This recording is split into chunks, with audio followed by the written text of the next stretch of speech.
Quand on est chrétien, il est difficile d'échapper à une certaine déformation naturelle de notre compréhension de Dieu. En effet, si on prend le fameux bouquin, la Bible, alors tout semble clair.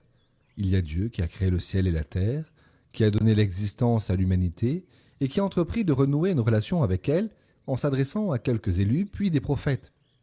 Puis un jour, dans la suite du bouquin, voici qu'il nous envoie son Fils, qui s'incarne dans le sein de la Vierge Marie.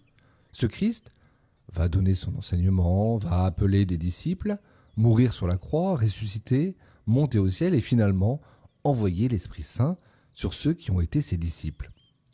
Enfin, il viendra à la fin des temps pour juger toute la création et récapituler toutes choses en lui. Fin de l'histoire. Et cette histoire, même si elle est longue à lire, nous en suivons la logique avec notre intelligence. C'est ce que la philosophie appelait l'ordre de connaissance. C'est-à-dire que pour comprendre les choses qui nous entourent, notre intelligence va suivre un certain ordre. Très bien. Mais la philosophie va aussi distinguer l'ordre d'existence. Cet ordre ne suit pas le même déroulement que l'ordre de la connaissance. Il s'agit d'un autre ordre différent. Et dans le cas de Dieu, c'est quelque chose d'essentiel. Le risque pour nous est d'imaginer un Dieu de l'Ancien Testament qui aurait été un et qui se serait comme fragmenté dans le cours de l'histoire.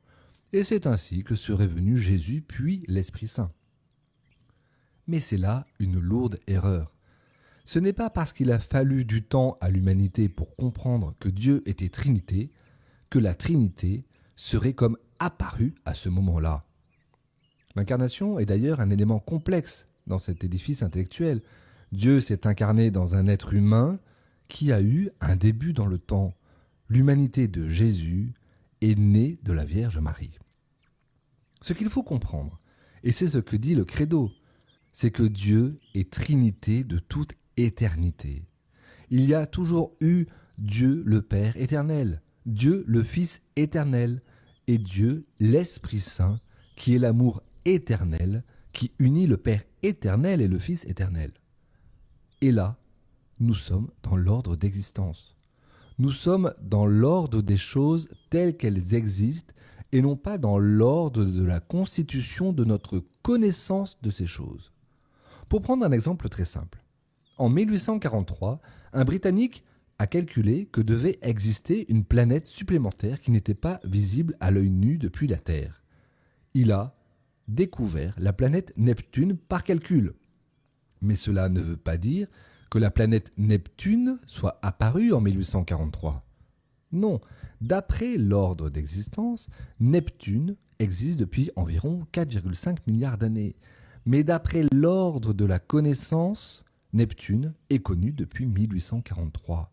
Cela fait quand même une sacrée différence. Aujourd'hui, nous fêtons la Sainte Trinité. Alors la prochaine fois que vous tomberez sur une personne qui vous expliquera que la Trinité a été inventée par les chrétiens en 381, par le premier concile de Constantinople, vous pourrez expliquer qu'il y a une très grande différence entre l'ordre d'existence et l'ordre de connaissance. Il est évident que l'être humain, avec son intelligence, découvre les réalités d'une certaine manière.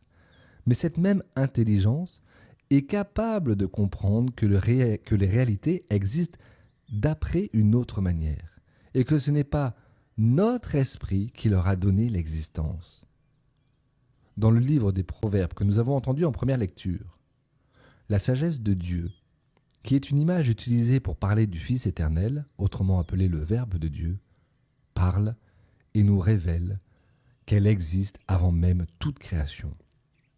Dans l'Évangile, le Christ nous révèle que l'Esprit vient du Père éternel et de son Fils éternel, c'est-à-dire lui-même. Alors non, la Trinité n'a pas commencé à exister au moment du premier concile de Constantinople. Dans la Bible, dans le Nouveau Testament, mais aussi dans l'Ancien, se trouvent de nombreuses traces laissées par l'inspiration divine pour préparer le moment où les hommes pourraient enfin relire les Écritures et remettre les pièces du puzzle en ordre pour comprendre que Dieu a toujours été un seul Dieu en trois personnes. Je vous dis cela très simplement, mais il s'agit là d'un grand mystère qui dépasse largement les capacités de notre intelligence humaine. Cependant, Dieu a voulu que l'homme soit capable d'entrer dans ce mystère pour commencer à en goûter la réalité et la bonté. Alors, prions pour tous ceux qui, encore aujourd'hui, avancent sur le chemin de l'ordre de la connaissance et acceptent de pénétrer dans le mystère de Dieu Trinité. Amen.